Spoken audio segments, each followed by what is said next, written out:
Who do you think you are, Stella? Who do you think you are? We slept together once, it was consensual, and now you think you own me? Do you know how suffocating that is? Okay. Got the nerd to give it up, huh? My face burned, and I turned to slip away before anyone saw me. I'm trying to get with Chloe, but she'd think I was too inexperienced. So I used Stella to get some practice in first. I didn't say a single word. I just quietly changed my college application from NYU to a school 1,000 miles away in California. His words hit me like a thunderclap out of a cloudless summer sky. No warning at all. My mind went completely blank. It was a scorching July afternoon, but I felt like ice was spreading through every inch of my body. The guys inside kept talking, pausing only for a half second before someone else piped up.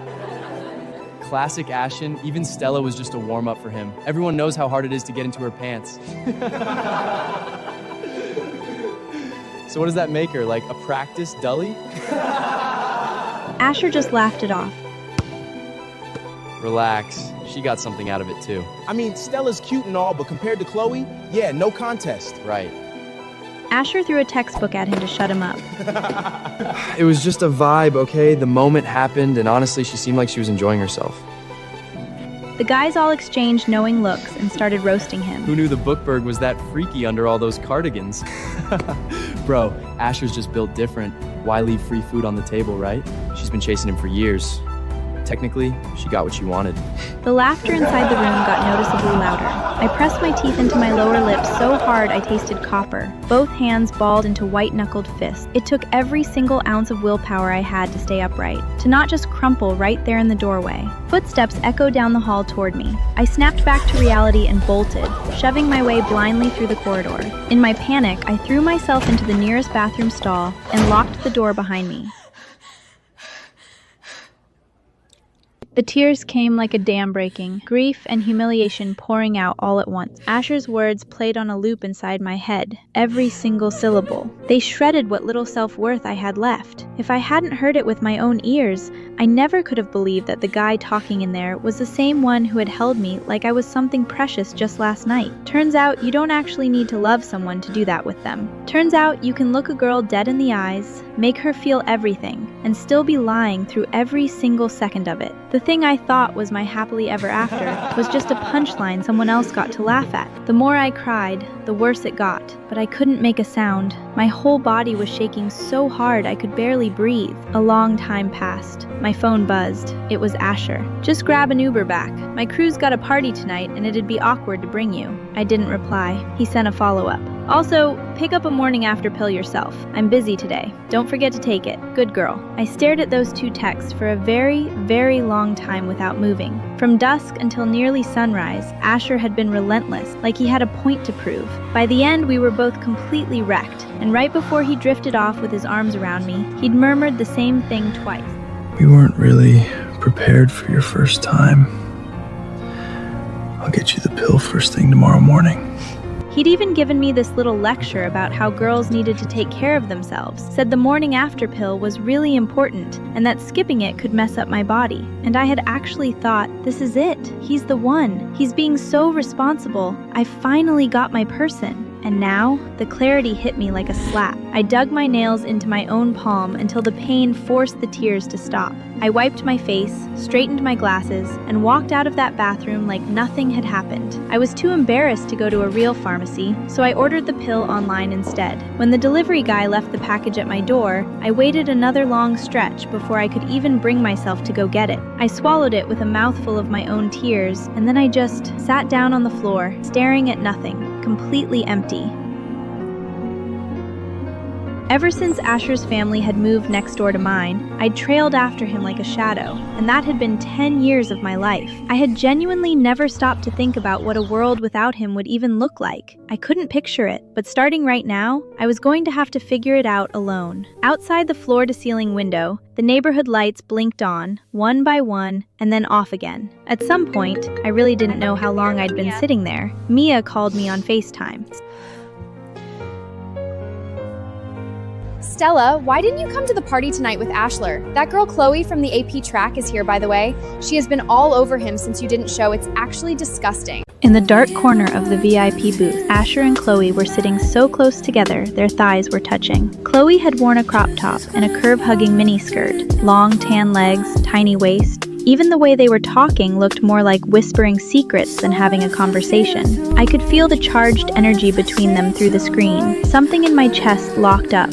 He'd only said he wanted to chase her this afternoon, and apparently tonight was all the time he needed. The game switched to Truth or Dare, and Chloe drew a card that said, "Do a push-up challenge with a guy hovering over me."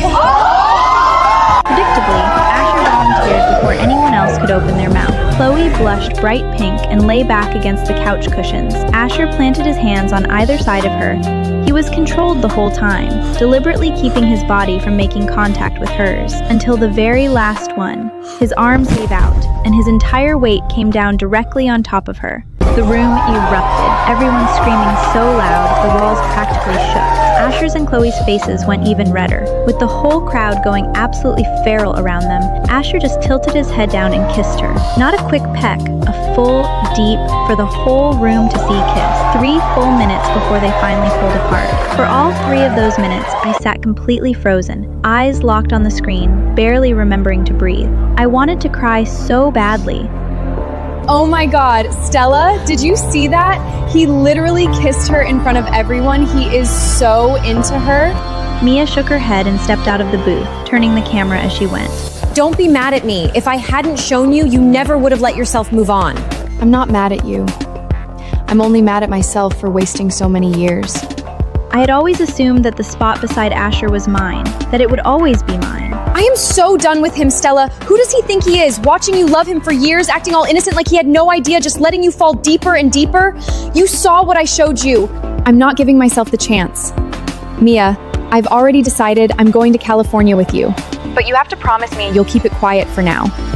Right after I said it, I flipped open my laptop right in front of her. Without a single second of hesitation, I changed my first choice school to the one in California. 1 minute before the deadline, Mia basically levitated off the ground. She'd been begging me for months to apply to the same school as her. But back when we started high school, Asher and I had made this pact. We'd work hard together and go to his dream school up in Boston after graduation. It had his aerospace engineering program, the one he'd been obsessed with since we were kids. So even though I didn't particularly love the idea of brutal winters, and even though that school was a technical institute that didn't even have my major, I'd spent 3 years treating it like my only option. Our families had lived next door to each other for so long that both sets of parents thought it was basically a done deal we'd end up at the same school. Everyone, including me, assumed Asher and I would just naturally become official once we got to college. But right now, I couldn't think of a single reason to still go to Boston, because honestly, after today, if I kept following Asher around the way I always had,